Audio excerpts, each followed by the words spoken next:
aviso Buenos días, les aviso que están retransmitiendo en directo la audiencia en la televisión del Congreso de Diputados. Y les recuerdo también que se puede participar también a distancia, tal y como está previsto por el reglamento del Congreso. En el orden del día tenemos la audición informal de Tamara Suju sobre la crisis política en Venezuela. También quisiera dar las gracias a mis colegas, gracias a letrada Suju por aceptar esta invitación. A ver si entiende bien, está la señora Ann Dorazio y Ana Gabriela Ludovico.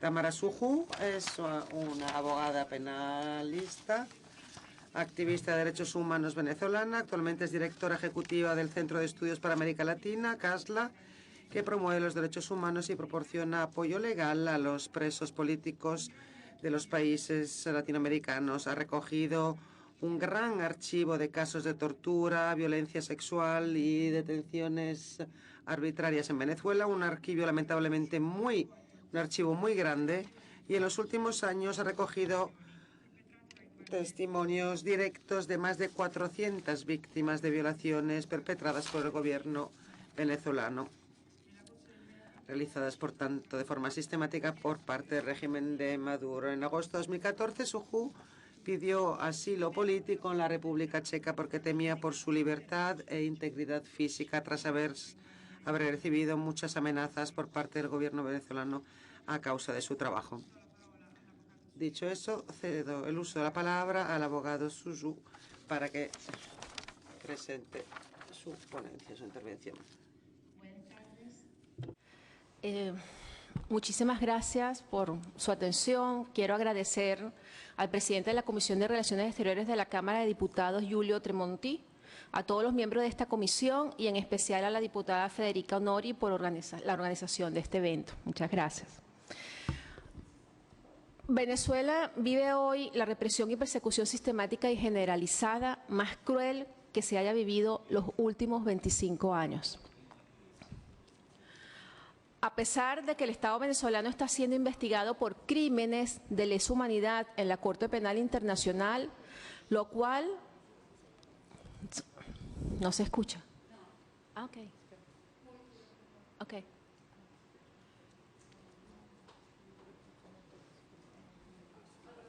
¿Ahora sí? Ok. ¿Comienzo? Ok. Ya, vale. Venezuela vive hoy la represión y persecución sistemática y generalizada más cruel que se ha vivido los últimos 25 años.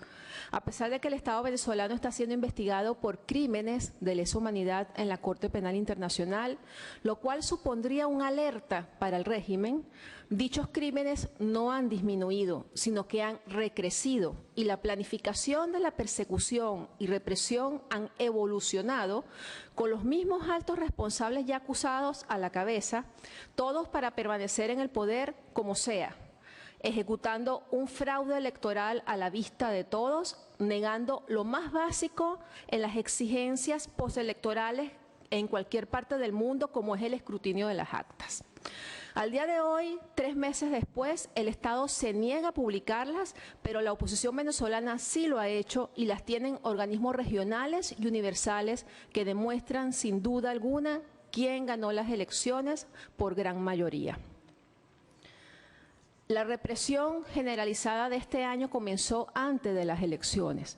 En los primeros 7 meses del año, más de 160 personas fueron detenidas de forma arbitraria, incluyendo dirigentes políticos del Partido 20 Venezuela de María Corina Machado y otros dirigentes del Comando Venezuela, así como personas que apoyaban la campaña de la oposición con logística, dueños de hoteles, restaurantes, donde dormía María Corina, donde comían, por ejemplo, e incluso familiares de líderes políticos fueron encarcelados. O ya antes de las elecciones, varios dirigentes políticos y líderes sociales estaban resguardados en la clandestinidad fuera de su residencia por la persecución. En la jornada electoral se presentaron ataques por parte de colectivos armados grupos subversivos armados que mantiene el gobierno en varios centros electorales. Incluso el Instituto Casa registró el ataque de un grupo de la FARC en un centro electoral en el interior del país. Dichos ataques y actuaciones de grupos civiles armados nunca fueron investigados porque el Estado mismo le brinda esa impunidad. La represión postelectoral ha sido brutal. Hoy día, mientras yo estoy hablando aquí con ustedes, hay más de 300.000 personas resguardadas en el país, es decir, clandestinas, incluyendo la líder María Corina Machado. Familias completas que han tenido que irse de sus casas porque las están buscando a un miembro de la familia y se llevan a sus esposas, a sus hijos o a sus padres para resguardarse. Al menos 25 personas fueron asesinadas los días siguientes al 28 de julio. La orden del Ejecutivo fue salir a reprimir con el uso desproporcionado de la fuerza pública cualquier manifestación con el fin de controlarlas, utilizando a los organismos de seguridad, a la Guardia Nacional, a la Policía Nacional, organismos de inteligencia y los colectivos armados. Las víctimas recibieron heridas mortales, lo que demuestra que el ataque no era persuasivo. Recibieron heridas en el rostro, en la cabeza o en el tórax, lo cual eran heridas para matar, para asesinar a las personas. El gobierno se afana diciendo que tiene 2.200 personas detenidas, que se suman a los 300 presos políticos que ya habían en el país. Las detenciones han ocurrido en el contexto de las manifestaciones o ejecutadas mediante la ejecución de planes de identificación explícita de opositores y manifestantes, utilizando redes sociales, grupos de WhatsApp, la red de espías que ellos llaman patriotas cooperantes, para señalar quiénes son contrarios o quiénes celebraron el triunfo de Edmundo González.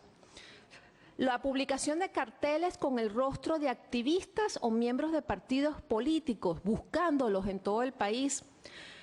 La llamada Operación Tuntún, donde filman cuando van a ir a buscar a estas personas a sus casas y las exponen públicamente, además con organismos aterrorizantes como el SEBIN o el DGCIN. Es decir, la planificación de la represión es, nosotros nunca habíamos registrado una cosa así antes, ¿no? Las personas son detenidas por cualquier motivo, en su mayoría sin órdenes de aprehensión, por participar en una protesta, por caminar cerca de una protesta, por repartir propaganda para las elecciones, por ser parte del Partido 20 Venezuela, por ser parte de los comanditos que se organizaron para las elecciones, por ser testigo de mesa, por ser periodista o influencer opositor, por ser un abogado que representa al Comando Venezuela como Perkis Rocha o un activista de derechos humanos, por ser señalado por un patriota cooperante como opositor, por ser miembros simpatizantes de partidos políticos, en fin, por ser venezolano que quiere un cambio democrático en el país. 2.200 personas detenidas. El 99% de estas personas sin derecho a la defensa, sin derecho a un abogado de su confianza, utilizando a defensores públicos que manda el régimen. La mayoría son detenidos y desaparecidos por día sin que sus familiares sepan a dónde se los llevaron y cuál es su estado físico. Son presentados en audiencias masivas sin que sus familiares sepan que los están presentando, a veces a medianoche, a escondidas. Cuando los detenidos han narrado que han sido sometidos a torturas y otros tratos crueles, inhumanos y degradantes, no ha habido intención de investigar dichos hechos por parte de los jueces y fiscales. Las víctimas han narrado lo que les han hecho y no ha habido una sola investigación, como tampoco la ha habido por torturas desde hace 20 años. Todos han sido presentados en los 4 tribunales antiterrorismo que el régimen controla. Manifestar es terrorismo. Exigir los derechos a elegir es terrorismo. Que se respete el voto es terrorismo. Informar es terrorismo. Ser periodista es terrorismo. ser abogado defensor de derechos humanos es terrorismo. Y juntos, todos son traidores a la patria. 70 niños de 14, 15, 16 y 17 años permanecen encarcelados. Varios de ellos han contado cómo fueron torturados, incluyendo con descargas eléctricas. Y niñas han dicho que sufrieron algún tipo de violencia sexual. Menores de edad. Niños y niñas presentados en tribunales antiterrorismo y pasado a juicio al no aceptar el vil ofrecimiento de jueces del horror que le ofrecen libertad a cambio de decir que le pagaron por manifestar y que fue María Corina Machado. Los niños no han aceptado, a pesar de que los han torturado, decir eso y por lo tanto los han pasado a juicio en tribunales antiterroristas. El mismo patrón se repite con cientos de detenidos, incluyendo a personas con discapacidades físicas o mentales, mujeres embarazadas, personas enfermas con cáncer, incluyendo a una dirigente política de la oposición con tan solo 17 días de haber sido operada de cáncer. Las condiciones en las que se tiene a la mayoría de los presos políticos en los centros de tortura son infames, son inhumanas. Comen comida descompuesta y llena de gusanos, le dan apenas 2 vasos de agua no potable, no tienen agua para asearse, han bajado tantos kilos de peso, 20, 30 kilos de peso, que las madres describen que tienen la piel pegada en los huesos. Tienen piojos, sarna, problemas gastrointestinales, dermatitis, etcétera. Hemos sabido de un caso en una cárcel, la cárcel de Tocorón, donde 200 presos políticos se cepillan con un solo cepillo de dientes, porque no tienen otro. Y donde cuando se asean casi a secas, porque no tienen agua. Y estoy hablando de que en esos centros, en esos centros carcelarios hay dirigentes políticos, hay miembros y testigos de mesa, hay jóvenes manifestantes que están siendo maltratados en esas cárceles. Hace apenas una semana el régimen secuestró a un dirigente político, Edwin Santos. Hoy se cumple una semana de su secuestro. Funcionarios del SEBIN encapuchados se lo llevaron y apareció muerto el día viernes pasado en unos matorrales, con signos terribles de haber sido torturado. Y no es la primera persona que muere en manos del Estado por torturas, no es el primero. El régimen está anulando los pasaportes a los abogados, periodistas, activistas y defensores de derechos humanos, dirigentes políticos y dirigentes sociales. En mi caso, trabajo con 3 periodistas, con 3 abogados a los cuales les han anulado el pasaporte y uno fue detenido y torturado por reclamarlo. Podría pasarme horas relatando el horror que se está viviendo en Venezuela, los gritos del silencio de los venezolanos hoy que yo quiero hacerles llegar a todos ustedes. Los venezolanos hemos dado todo para que regrese el sistema democrático y el Estado de Derecho. Ganamos las elecciones, aún en las condiciones más adversas. Ganamos de lejos las elecciones y no debe existir ninguna duda de esto en la comunidad internacional. Se debe pasar de decir que Maduro perdió las elecciones a reconocer a Edmundo González como presidente electo y que el 10 de enero sea el único presidente reconocido en todo el mundo democrático. Por todo lo narrado y para terminar, yo hoy quiero pedir que se impulse en la Comisión Europea más sanciones personales contra los represores, incluyendo la estructura ejecutiva, policial y judicial. Jueces, fiscales, defensores que se han prestado a todo esto, a detener a más de 2.000 venezolanos en estas condiciones sin siquiera escuchar las torturas a las que han sido sometidos. Además, quisiera que Italia, que forma parte del Estatuto de Roma, se adhiriera a las denuncias y al proceso de investigación que se está llevando a cabo hoy en la Corte Penal Internacional, caso Venezuela 1. Es muy importante que los países europeos hagan lo mismo que han hecho países latinoamericanos y abracen ese proceso, porque ese proceso va muy adelantado, la investigación ha superado las 3 oportunidades que el Estado venezolano ha intentado parar, es decir, 3 veces el Estado venezolano ha intentado detener el proceso en la Corte y la Fiscalía en los 3 procesos ha demostrado que el Estado no está interesado en investigar los crímenes de lesa humanidad y mucho menos en detenerse. Y esa demostración es todo lo que ha ocurrido este año, que además es generalizado, sistemático y terrible lo que está sucediendo en Venezuela. Por eso yo le pido al gobierno italiano que impulse en la Comisión Europea que los países europeos puedan adherirse a esa denuncia y acompañar la investigación. Muchas gracias. Grazie mille, Avvocata. Nel frattempo ci ha raggiunto il Presidente della Commissione, l'onorevole... Mientras tanto ha llegado su señoría, señor Tremonti, reconocido María Claudia López, a los demás miembros de la delegación. Si no me equivoco, María Angélica Gómez Petri, Sebastián Campanella y Martín Vicente García Gómez. Y luego su señoría Orsoni. Quisiera saber de los colegas si tienen alguna pregunta, desean plantear alguna pregunta. Gracias, presidente. Bienvenida, letrada Sujo, y a su delegación. Muchas gracias por su intervención. Es la primera vez que analizamos este tema en la Comisión de Asuntos Exteriores, aunque hemos analizado varias veces este tema. Hemos votado una resolución, incluso en mayo, sobre Venezuela y pronto habrá otra resolución sobre este tema. Así que esta audición espero que sea útil para ver qué es lo que podemos destacar en esta resolución del Parlamento italiano. Lo que usted nos ha descrito, evidentemente, es preocupante.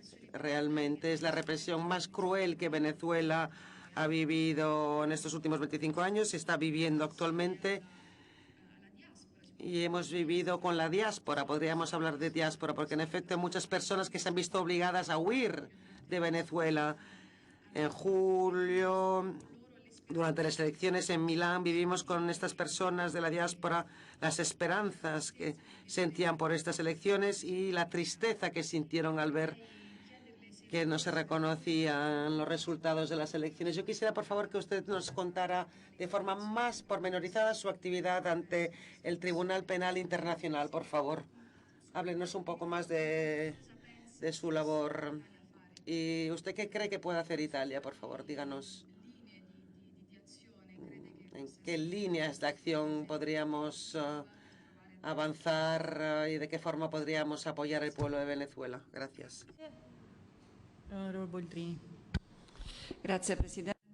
Gracias, Presidenta.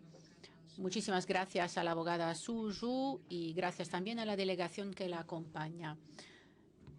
Quisiera de antemano expresar toda mi preocupación, mi inquietud por lo que acaba de contarnos. La situación es muy difícil, una situación cuyas consecuencias las paga el pueblo de Venezuela.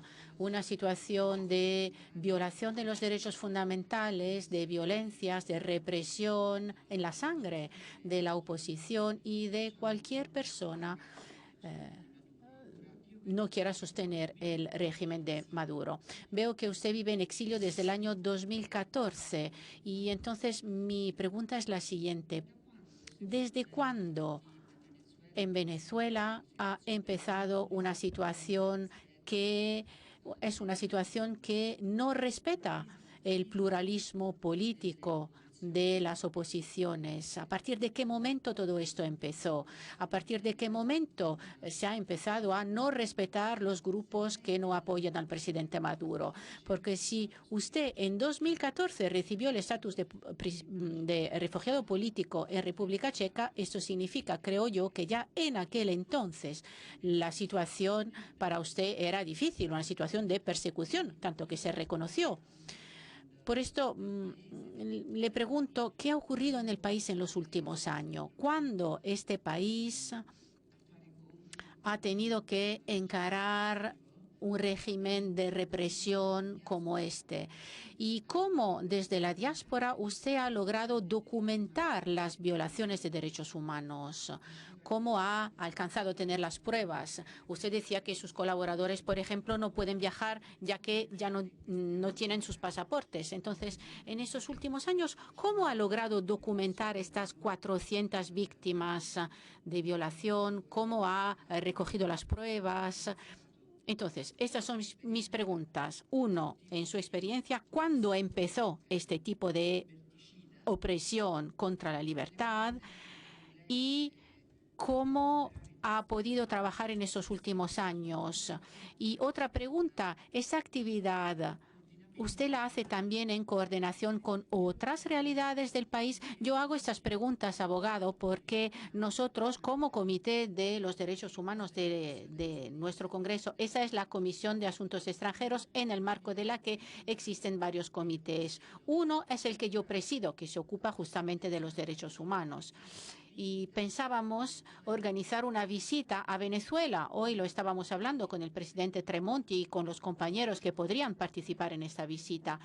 Y nos interesaría hablar con las personas involucradas en ello.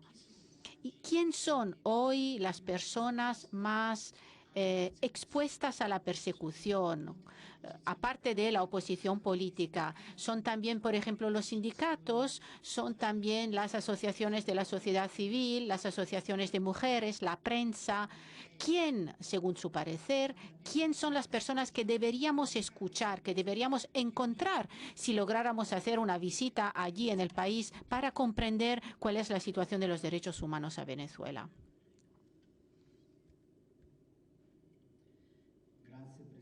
Gracias, presidenta. Bienvenidos y gracias por compartir con nosotros estas tristes informaciones con respecto a su país. Nosotros expresamos toda nuestra cercanía al gobierno italiano. La presidenta Meloni ha insistido diciendo que Italia no reconoce la victoria de las elecciones de la parte de Maduro. Así quiero llamarlo. No reconocemos la victoria electoral. Y como acaba de decirlo la compañera, nuestro objetivo es comprender cuál puede ser el mejor camino para ayudar al pueblo venezolano, cuál es el camino más correcto para garantizar también la seguridad de los venezolanos. Porque si seguimos no reconociendo justamente lo que se proclama, pero por otro lado, esto conlleva un empeoramiento de la situación con respecto a los opositores y el riesgo es que la violencia aumente y las consecuencias las pagan los venezolanos. Entonces, nuestra voluntad es preservar el pueblo venezolano y, por lo tanto, la pregunta sería la siguiente: ¿cómo podríamos llegar a hacer que se realice una situación un poco más tranquila para evitar que se sigan perdiendo vidas humanas, que se sigan torturando a las personas? Me imagino que no es fácil, porque lo que usted acaba de decirnos significa que la situación es muy grave, pero la misión de la que acaba de hablar la presidenta Boldrini tiene como objetivo la de ofrecer una contribución ayudando al Venezuela. Y entonces, mi pregunta es la siguiente: ¿existe una posibilidad para que se pueda ayudar o bien la situación llevará a un choque entre los que seguirán haciendo oposición y los que apoyan Maduro. Yo veo que usted lleva adelante su lucha en exilio. Sus colaboradores tendrán siempre más dificultades en su país para intentar seguir adelante, pero el riesgo, creo, es que el peligro aumente. Y aparte de esto, me pregunto lo siguiente. ¿Sigue habiendo una pequeña libertad de prensa, una pequeña libertad de opinión en su país? ¿O no? Diputado Orsini. Gracias, presidenta. Y gracias, abogada Suju, por esta interesante ponencia. Lo que he escuchado ha sido muy útil. Como ustedes saben, yo sigo lo que ocurre en Venezuela desde hace muchísimo tiempo con gran atención.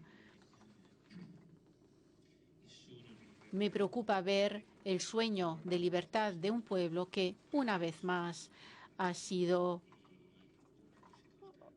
destruido. Y es difícil imaginar cuál puede ser la salida de esta situación. Los problemas son muchos. Uno me preocupa particularmente. Es que se olvide la situación. Lo que ocurrió hace algunos meses en Venezuela suscitó una indignación, una gran atención, protestas, etc. Luego, como desgraciadamente ocurre, han tenido lugar otras situaciones difíciles, la guerra en Oriente Medio, en Ucrania, etcétera, y esto ha concentrado la atención de los países. Y yo creo que con esto cuenta también el régimen de Maduro, ¿no? Hacer que se pasen los días de manifestaciones y luego seguir como antes. La pregunta es esta. ¿Qué se puede hacer para evitar que el mundo olvide la cuestión de Venezuela hasta que no haya otros muertos, otras víctimas, otras falsas elecciones? Y quiero agregar como información para los compañeros que el grupo de Forza Italia mañana por la mañana organiza un encuentro al que participará también la abogada Suju y se conectará desde Venezuela María Corina Machado. Se lo digo para información, para que ustedes sepan y puedan eventualmente participar. No es una publicidad, naturalmente, pero sí, he hecho un poco de publicidad, es verdad, a un evento organizado por el Grupo Forza Italia.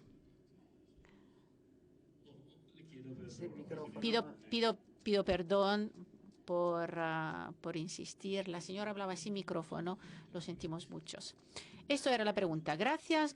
Quiero agregar dos pequeños puntos. Uno, la sugerencia del papel que Italia puede tener en el trabajo, en el expediente de la Corte Penal Internacional. La Comisión está elaborando una resolución que esperamos pueda ser unitaria. Queremos trabajar todos juntos para redactar la resolución del Parlamento italiano sobre la situación de Venezuela y creo que una indicación en aquella resolución deba ser la que usted sugiere, o sea, que Italia se asocie a los expedientes y a la investigación que está haciendo la Corte Penal Internacional, porque somos un país fundador, o mejor, el país donde se firmó el Estatuto de Roma. Somos uno de los países fundadores de la Corte Penal Internacional porque la situación es muy preocupante y porque recurrir a la justicia internacional siempre es el mejor camino para encarar situaciones como esta.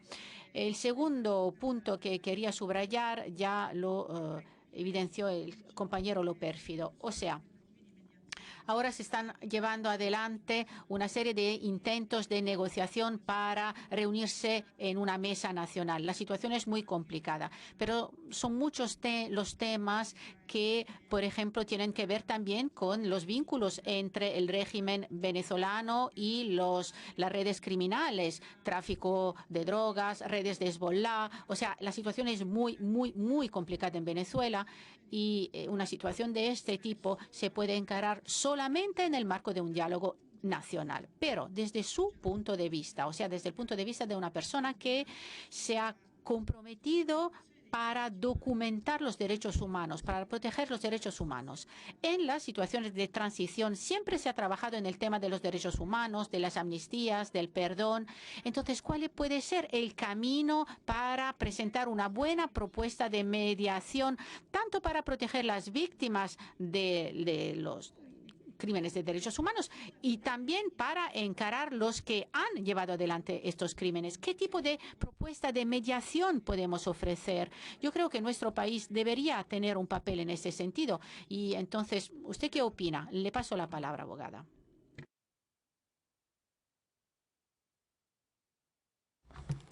Bueno, empezamos con el tema de la Corte Penal Internacional. Vamos a ver si entiendo mi letra.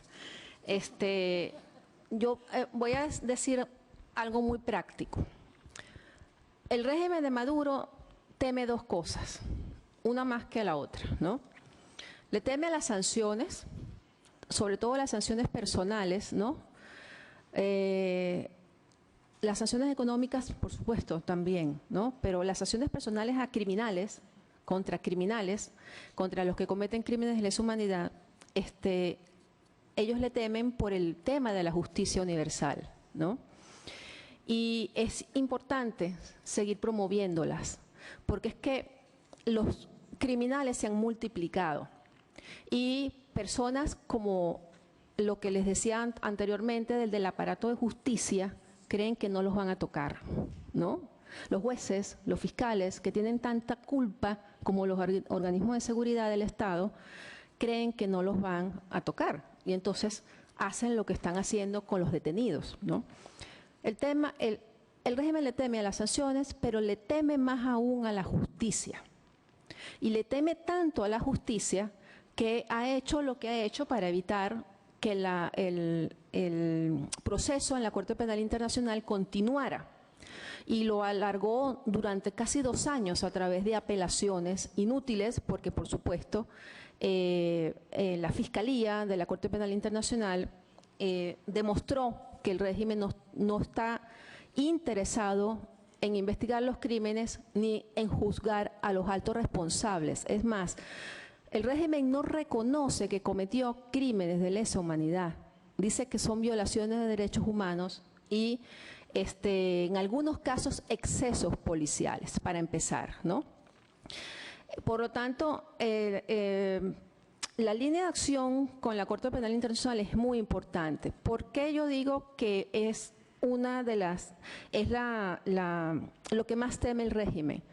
Porque no lo puede controlar, no ha podido controlar el tema de la justicia, ni la Corte Penal Internacional ni la justicia universal. Tiene un proceso abierto en Argentina. Hace poco el tribunal argentino ordenó orden de aprehensión contra Maduro, ¿no? Casla lleva un proceso universal en Perú, en fase de investigación bastante adelantado también por tortura a un venezolano peruano. Bueno, hicimos denuncias en Italia, en la Procuraduría de Italia, con 2 casos italianos, que son Hugo Marino Salas y Juan Carlos Marrufo, un preso político venezolano y un desaparecido. La Procuraduría italiana nos ha notificado que ha archivado los casos porque no obtiene ningún tipo de respuesta del gobierno venezolano. Más de 18 actuaciones de Cancillería pidiendo, aunque sea información, diciendo o tratando de obligar al régimen a responder y no ha respondido. Y en el caso de Juan Carlos Marrufo, todavía está en ese proceso, pero nos han dicho que no hay una sola respuesta del Estado venezolano por las torturas a las que fue sometido Juan Carlos Marrufo. Entonces, es un proceso que está como estancado en la Procuraduría italiana porque no pueden hacer más nada al respecto y porque no hay acuerdos internacionales entre fiscalías, entre la Fiscalía de Italia y la Fiscalía venezolana. Entonces, ¿qué sucede? Ellos no pueden controlar el tema de la justicia y yo siempre he dicho que el día que salga una orden de aprehensión contra Maduro o contra sus funcionarios directos, contra el fiscal, contra el jefe del DGCIN, del SEBIN, el ministro de la Defensa, el ministro de Justicia, contra aquellos altos responsables del régimen, esa estructura represora que se cree intocable, que cree que no lo va a alcanzar la justicia, va a empezar a desmoronarse. Y muchos de esos van a empezar a decir, yo no he cometido esos crímenes, yo no fui. Y se los digo con la mayor responsabilidad porque nosotros como instituto ya estamos empezando a recibir,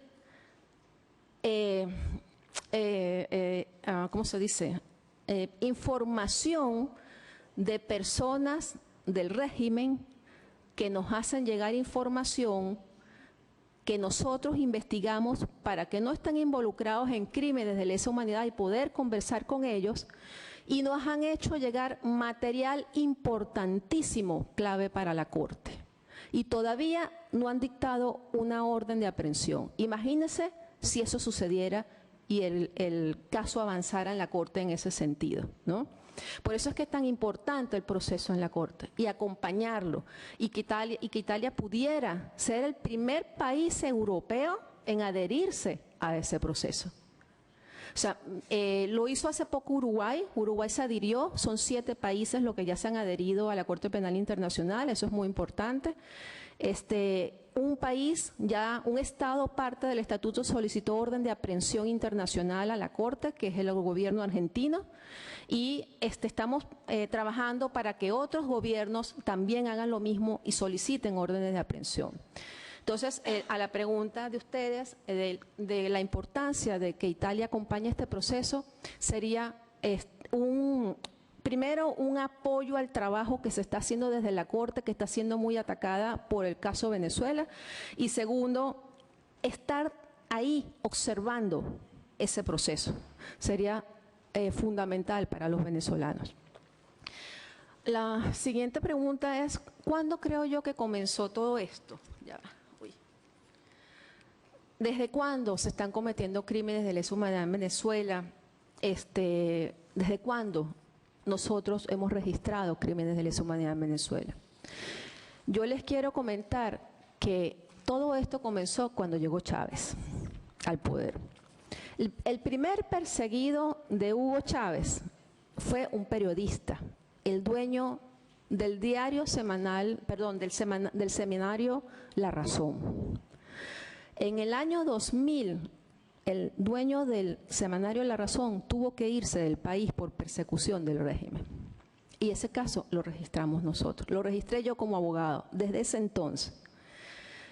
Después vinieron los hechos del 11, 12 y 13 de abril del 2002, donde hubo persecución, donde hubo presos políticos y los primeros torturados. Yo como abogada registré los primeros casos de tortura contra militares venezolanos. Los primeros torturados venezolanos, casos registrados, fueron militares. 2002, 2003. ¿Por qué? Porque Chávez necesitaba controlar al estamento militar. Primero, desmantelar la estructura de meritocracia, que los militares, esa estructura de meritocracia de mando fuera destruida y él tener contacto directo con militares de menor rango, a los cuales llamaba por teléfono, daba órdenes, etcétera, y se crea esa Fuerza Armada que es adicta a este tipo de cosas y pierde la meritocracia. Hoy día los peores oficiales están en los cargos más altos. Los últimos de su promoción están en los cargos más altos. Y eso lo logró a través de la ideologización de la Fuerza Armada, de la destrucción de la meritocracia y de la represión y persecución contra los oficiales de la Fuerza Armada. De hecho, hoy tenemos más de 200 presos políticos militares y la información que el Instituto Casla ha obtenido todos estos días es que hay muchos detenidos después de las elecciones, incluyendo generales, coroneles y comandantes, Y no hemos podido tener los nombres de esos oficiales porque los familiares tienen pánico de denunciar. Les han dicho que si denuncian, ellos también van presos. Por lo tanto, desconocemos el número exacto de oficiales detenidos en este momento en Venezuela. Cuando yo me exilié en el 2014, yo ya tenía en Venezuela 2 procesos de traición a la patria. A mí me acusaron de traición a la patria en el 2015, en el 2005, en cadena nacional, cuando Nicolás Maduro era presidente de la Asamblea Nacional. Me acusó de traición a la patria por denunciar ante la Comisión Interamericana de Derechos Humanos las torturas que estaban sucediendo en Venezuela. Y lo hizo públicamente en televisión. Y desde ese entonces me acusó de traición a la patria en el 2010, de conspiración en el 2011, el expediente de rebelión que había en el 2013, 2014, hasta que dije que ya era el momento de irme del país si quería seguir trabajando en lo que estaba haciendo. Yo recopilé información sobre tortura de los presos políticos desde el año 2002 y cuando me fui de Venezuela continué haciendo mi trabajo hasta presentar la primera denuncia en la Corte Penal Internacional en junio del 2016 con más de 250 incidencias. Hoy día, al día de hoy, CASLA lleva más de 1020 incidencias de torturas, violencia sexual, desaparición forzada en Venezuela.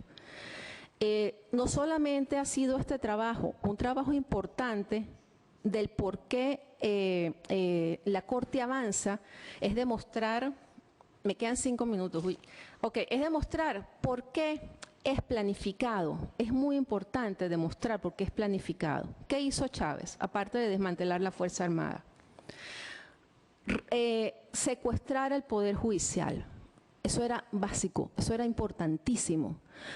Crear jueces, fiscales y defensores dispuestos a aceptar la represión y a no hacer la investigación. Después crear organismos de inteligencia donde la formación de muchos de esos funcionarios viene de funcionarios cubanos.